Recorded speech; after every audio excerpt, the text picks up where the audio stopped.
అది ఒక pen paper ఇస్తే వాడు రాస్తా ఉంటాడు చేయడు. అంటే ఆలోచనలో మార్పులు అనేవి రావాలి మనకు. అవి ఎట్లా వస్తాయంటే మన థాట్ అనేది మార్చుకోవాలి. మీకు లక్ష్యం అనేది ఉంటుందా ప్రతి ఒక్కరికి? ఏం కావాలనుకున్నాను? నువ్వే టీచర్ కావాలి. Very good. చెప్పండి. అంటే పిలవాలన్నమాట. పేరు ఫస్ట్ మీరమ్మా చెప్పండి. పోలీస్. Very good. చెప్పండి కూడా చెప్పండి. ఐఏఎస్. Very good.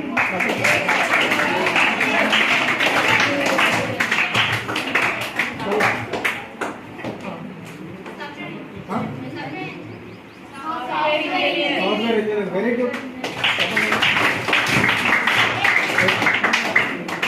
అంటే ఇక్కడ ఎవరిని చూసినా కూడా ఒక్కొక్కరికి ఒక్కొక్క థాట్ ఉంది. సాఫ్ట్వేర్ ఇంజనీర్ కావాలంటే ఏం చేయాలి, ఐఏఎస్ కావాలంటే ఏం చేయాలి, ఒక డాక్టర్ కావాలంటే ఏం చేయాలి, టీచర్ కావాలంటే ఏం చేయాలి. ఇప్పుడు మీరు చెప్పిన దాంట్లో మీరు కూడా అబ్జర్వ్